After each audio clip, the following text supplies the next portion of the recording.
From the Casey State Bank Digital First Studio, WTWO Sports Director Grant Pugh. Welcome, everyone, to this week's podcast. We have a special guest. They are fresh off a win against Vandy for the first time since 2015. They have an 11-game winning streak. He is the head baseball coach of the Indiana State Sycamores, Mitch Hannahs. Coach Hannahs, thanks for coming in, especially after a long trip back from Nashville last night. Welcome to Farmersburg. Welcome to our podcast. Glad to be here, Grant. So what was that bus ride back last night? Certainly a long bus ride, but much easier, I'm sure, after you guys got the bats going against a big team in the SEC. You know what? For about the first hour, it was a little noisy, but after that, I think everybody was asleep the rest of the way home. So it was exciting for our guys. They work extremely hard, and I was really proud of the way they played last night. Coach, obviously an 11-game win streak. You guys have been playing really well in pretty much every facet of the game. Just what's been the biggest thing that you think has kind of sparked this win streak? It's been pitching, no question about it. Our pitching and defense have been really, really good over this last stretch. It wasn't awful at the start of the season, but it's gone to a new level here recently. And I know that we've made it really hard for teams to score against us during this streak, which has been really good to watch. And most importantly, the confidence and the depth of our pitching staff has really been a difference maker for us. So last night, you're going through this game, you've got a really solid opponent, and just like you said, you made it really hard to score. And what point during this matchup were you thinking, okay, we've got this? I mean, you guys really were electric the whole time, but at what point were you guys kind of getting juiced up about the fact that you might be riding back with a win? 2 outs in the ninth. I think early on, we've been in that park so many times, it seems like, whether it be regular season or the regional, and played against Vanderbilt. And there have been so many plays that were just so close that you think, we had the bases loaded and Diaz hits the ball. It's just 2 inches foul, which I thought about challenging. I was still thinking about challenging all the way up until the next pitch. And then I was asking our people up in the booth if it was foul or not, because it was bugging me to death if I would have passed on and they told me it was just foul. The very next hitter, Pottinger, hits a ball down the first base line that is just foul. So, I mean, we had the bases loaded and 2 balls that were 2 inches foul on both sides of the field, and you're thinking, oh, here we go. And then we got the 2 runs, and Mike Sears hit the 3-run homer. And then you're starting to relax a little bit because you feel like, okay, we got a little time to play with to get to Jared Spencer on the backside, our closer. So then the thought process kicked in, and okay, let's figure out how to get through the 4th, 5th, and 6th, because we know we have him for 3 innings on the backside. That's when I kind of knew we were in good shape, and we tacked on then in the next couple of innings going into the 7th with him sitting back there. Your pitching, as you said, has been outstanding. You knew going in, you had Jasek back to go on Fridays, but the midweek, I mean, Lane Miller should have been pitcher of the week in the Valley a couple weeks ago. He's been solid. Certainly get solid pitching last night. How have you, that pitching is just kind of, everyone kind of stepped their game up? Well, I think in the off season, I really feel like Justin Hancock's done a really good job of creating a scenario where those guys can throw any pitch in any count. And I think that's the real secret in college baseball. If you get cornered into counts, and I don't care how good your fastball is, you're going to get beat up. And I think their ability to throw a 3-1 changeup or a 3-1 breaking ball, and that's probably been the difference. And that started in the fall. So as you're standing there in the dugout and we're going back and forth on what pitch to call, makes it pretty easy if you feel like, hey, this guy can throw a 2-0 slider for a strike right here. And then from a hitting standpoint, that's really, really tough. But I think that's been the real difference. Coach, you mentioned starting pitching, but the bullpen has been equally as impressive. Cam Holycross has been great this year. Obviously, Jared Spencer, your closer. Just how big of a luxury is that to have, coming in the back end of the bullpen? Holycross can eat up some innings, and Spencer's about as dominant as they come in the 9th. Yeah, I think Cam's a guy that threw against Miami early when we were struggling to get Miami out down there in Coral Gables. And I think it was that outing that created a different guy. I mean, he's just been different. From the confidence level has been completely different. And last night he came in and he threw 4 fastballs in 2 1/3 innings. So we threw a lot of breaking balls, which he has a really good one, which is kind of his role. And so what's really started to happen is, a bullpen shapes as the season goes, and you hope it shapes. And that's kind of what has happened. The roles have kind of been established, and you see guys taking, whether it be, when we put our lineup card up, we have guys hot for like innings 1 through 6. And then we have guys hot for innings 7 through 9. And so there's a front side and a back side, and then there's that bridge that bridges the 6th and 7th, and sometimes even the 8th. But that's where Cam Holycross has filled a huge void for us. He's really been that bridge guy to the back innings. And, there's so much respect around the program year after year, but with this 11-game win streak right now, I mean, people are really, really talking about the program. What does it say to you about the community outside of just the team that there's so much support and so many people who are interested? Well, I know last night after the game, I got tons of texts from our former players, and not just players that we've had since 2014. Players in the early 2000s, players in the 90s, players in the 80s, even a few in the 70s, late 70s. So I think for me it is and always has been a source of pride. Our program has always been known more than just a regional program, but nationally. And I think those guys light up when we're able to play on a national scale and have success. And that's always the important thing within a program is, hey, can we earn respect at the highest level? And we're still fighting for that. By no means, and I talked to our guys after the game, by no means does one win against Vanderbilt validate you. I mean, there's still a lot of season to go. That rolled right into the next question, Coach. No off days. You have SIU coming to town this weekend. They were preseason tops in the league. We expect a war between you guys and the Salukis this weekend. No question. I mean, we built the season into stages, basically different stages of the season. We open up and we're on the road for that first month, and it's grueling. It's misery. If you don't like it, you probably ought to go somewhere else because it's just the way we live. And then you get to that early stage of conference, and you look at the teams that were in that early stage. They were teams that we needed to beat, frankly. And before the Vanderbilt game, after we played Belmont on Sunday, our message on Monday was, hey, it's all well and good that we're 11-1. Now the fist fight starts. Now the fighting for position begins because the teams that are remaining are all in that top quadrant. Right. And so from here on out, it's just going to be a scrap and a fight, and you got to be willing to get bruised and dirty. But somebody's going to come out of this, and it's probably going to be the team that fights the hardest, the longest. Coach, what are some keys to this weekend series that you think you need to do well to be able to win this series? Well, this is probably the best lineup that we've faced since Miami. We have a lot of respect for they balance it with left and right hand hitters. They balance it with guys that can run and some power. So we've got to do a really good job of keeping the ball in the park and then limiting traffic on the bases. If we can do that from a pitching standpoint, because we're not the most potent offense, we're adequate, but we're not good in slugfests. We need the game to be played in a particular run area, hopefully within that 5-6 run area. Those are the games that we're probably the best in. And I know that baseball, you're ready for a long season. You don't grow up playing baseball and expect to have a short season or not a lot of games. But how do you keep that momentum just continuing, especially when you've got all these really good teams up ahead? You look back and you're like, okay, this is great. But like you said, it's going to be quite the battle. How do you keep that fire in your guys?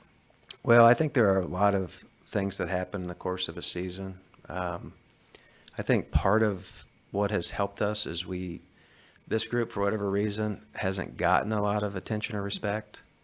And so we've kind of played that to a very high level within our club.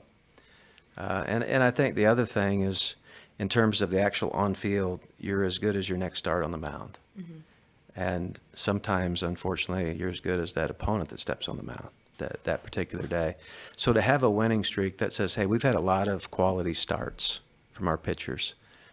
And at some point you're not going to get one, and we've got to be able to overcome that to keep this thing going. So I think within all of the momentum stuff, it's good from a psyche standpoint, but the next time you step on the field, that momentum could go away really quickly. I heard you say last week, speaking of next starts, Matt Jasek he's a guy that hates to give up a hit. I've heard Grant McGill say that as well.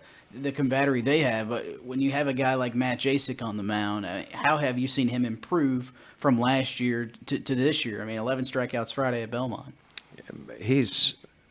Matt is a guy who, when players come to college, and I always say this because everybody wants to talk about culture. when they step into it's culture shock. They have no idea what they're walking into. They think they're walking into this glorified high school program and things are going to be they're going to be great. And you get hit in the nose the first few days, and you're trying to find classes, and you got this going, and you got study table, and you got weights, and players get overwhelmed. And it takes those that struggle early. It takes a lot of fight inside, and they got to be raised right. They got to come from good families who preach hanging in there and perseverance and all those things. That's what Matt has done. He by no means lit our program on fire when he got here. In fact, his high school team made a tournament run, and they frosted their hair. He came in with frosted tips on his hair. And I know our older guys were going, what the heck is this guy? And then within that culture shock, as coaches, we kind of let them settle and get to a point that they start to get comfortable, and then it's our job to make them uncomfortable again. So we keep raising the bar. And not everyone has the ability to go there, but the select few do. And Matt Jasek is one of those guys that as we've continued to raise the bar and expect more and more and more, he's continued to elevate himself. And that helps a team in a big way. And if you have 40 guys, which we have on our roster, and you have 10 guys that do that, it has an amazing impact on your club. Coach, Mike Sears has been big in the lineup this year, a lot of clutch home runs. He had a 3-run homer last night. Just how big is that to have a guy that that when there's guys on base, he can do damage like that? Well, we were expecting big things last year when he hit the home run against Ohio State and then tore the ACL and the MCL.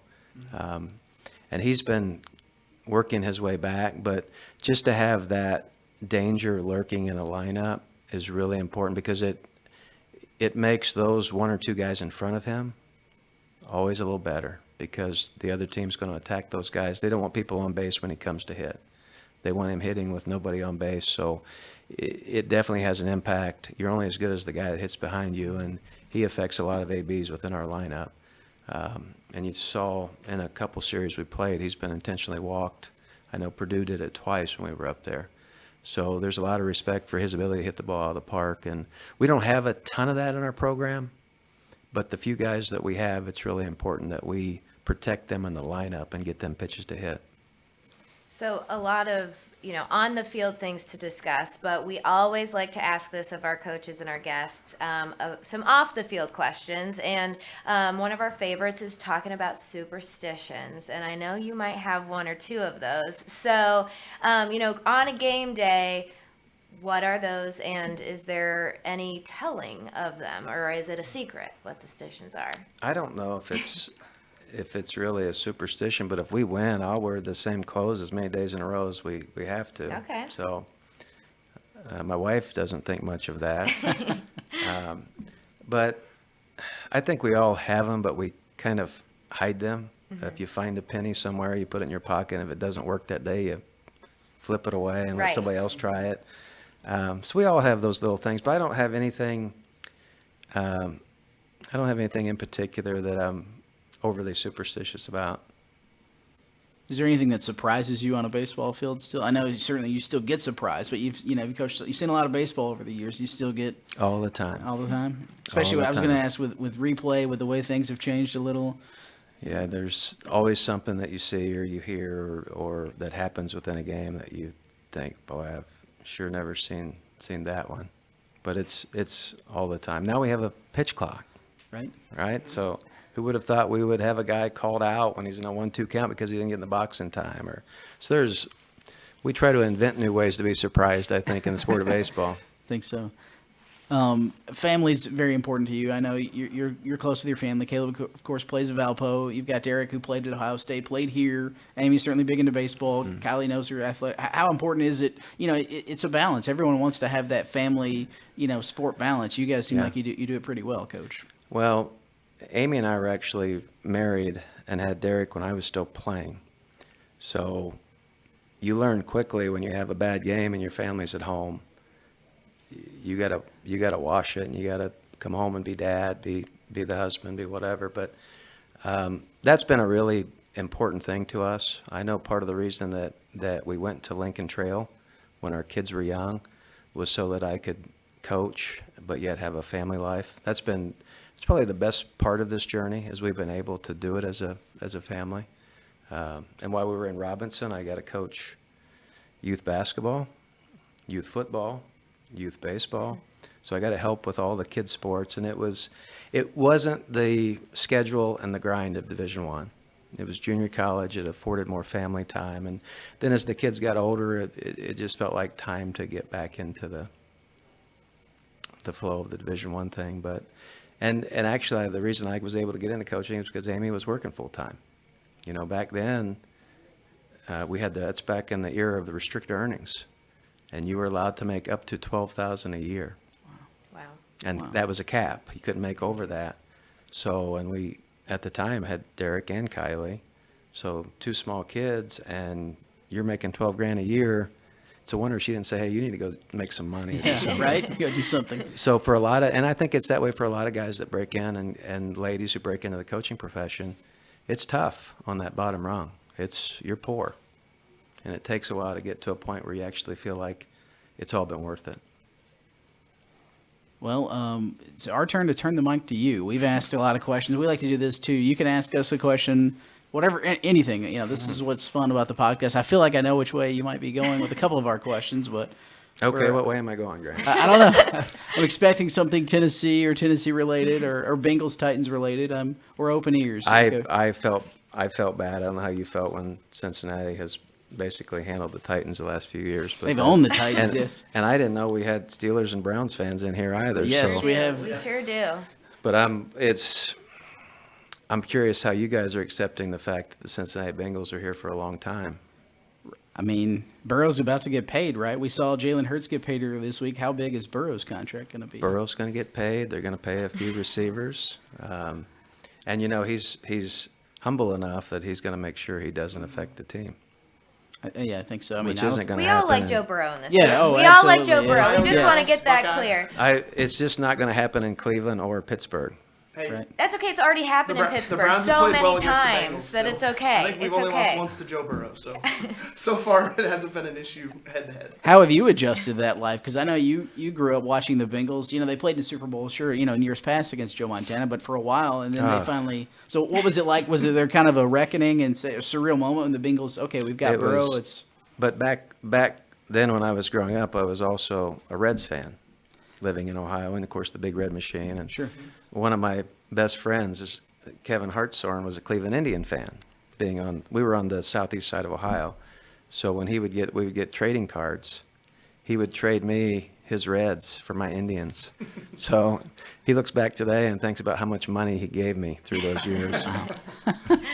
Speaking of trading cards, I've seen your trading card pop up every now and again. I'll have to. Yeah, and I don't understand that. I don't know why people trade minor league trading cards, but I guess some people get a kick out of it. I do have kind of going back in a full circle question for you, because you're right. I mean, you had a prolific career at ISU that now you're continuing in a different way, and to see this success and to start to get that respect for your guys, knowing just this program and being so close to it for so long, what does that mean to you to see it and to have that full circle moment where you're like, wow, we're getting some big recognition on the big stage? Well, I think when you start to get that, there are so many pieces within the layers that you have to recognize, because you don't win at this level without great assistant coaches. You just don't. You have to have coaches that tomorrow could be the head coach. And we have that in Brian Smiley and Justin Hancock and our other assistant this year, Ben Kamenowski, with our catchers. And even through the years, Jordan Teagues, who's now working for the Texas Rangers in a very high-level role with the pitching, and Brad Vanderglass, who's at Florida State now. And we've just had so many good coaches that if you lose sight of that, you're in trouble, because this is really hard. And we have limited resources, but the people that we have in place are as good as anyone has, and that's probably been the key to this. And those guys work like they own a Fortune 500 company. I mean, like, this is their business, and they spend so much time with these guys. I mean, it's constant. And so I think when you start thinking about the time that's been put in And now some of the respect that you see your program start to gain, that's what you think back to, is those infielders out there with Coach Smiley at 6:30 in the morning at the stadium, or the pitchers with Coach Hancock at 7 in the morning, whatever that might be. But I know a lot of times head coaches are on the podcast and other people, but you know, if you don't surround yourself, and you hear it often, but I think some people just say it. I know the guys that we have in place, if I weren't here tomorrow, this program would be in great shape. Yeah. And I think that's really important. People make a place. Right? Absolutely. Yeah. Coach, it's been 10 years. I remember when you started at ISU in 2013. It's a big week. It's a busy week. Thanks for coming in. Best of luck this weekend. We can't wait to see ISU and SIU at Bob Warren Field. And, of course, ISU certainly hosting the Valley Tourney later in May as well. Yeah, that's going to be we haven't had it in a while. We passed on it because every time we have it, we lose. So, but it will be exciting. And I hope as the weeks go here, we get some folks out to see these guys play. We got a good club. Thanks for coming on this week's Thanks so show. much, Coach. Thanks, guys. Hey, we're back with more podcasts right after this. From the Casey State Bank Digital First Studio, WTWO Sports Director Grant Pugh. Welcome back to our Sports Desk podcast. Special thanks to Mitch Hannahs, the ISU baseball coach. Big weekend series for the Sycamores against the Salukis at Bob Warren Field. Headed that way this weekend if you want to watch some very good college baseball. Guys, we have a lot going on this time of the year. We haven't done a podcast in a while. ISU softball, they have a big series this weekend as well. Jack, you've seen softball a little bit. Your thoughts? They took 2 of 3 from Belmont last weekend as well. That was a big series win for them. They've got great pitching. Alexi Banco and Lauren Sackett are 2 of the best pitchers, I think, in the MoVal. A lot of strikeouts. They get a lot of people out. And the offense, if the offense shows up, gets 3 runs, they have a good chance to win any game because their pitching's been great. But they're in the middle of the pack right now in the MoVal. They have a winning record, so I think this weekend they'll try and, if they can come home and win this series, make it 2 in a row, that would be good for them heading towards the tournament. Softball with a big series against Murray State this weekend at Price Field. Nicole, you know firsthand, this is a special time for ISU football. Yeah. Spring football going to culminate next weekend with the ISU spring game. Hopefully the weather cooperates. But regardless of weather, these guys have been going after it. It's a big time of year for the Sycamores, and they've had some good practices so far this spring. They've had some good practices. I know there was a lot of hype after the Friday Night Lights scrimmage last week. It was really clean, looked really great, and offense especially was really explosive. I know, we're talking about baseball, softball, having success. I know football is just trying to keep that momentum and, take some of that as well and hoping to translate that into the fall.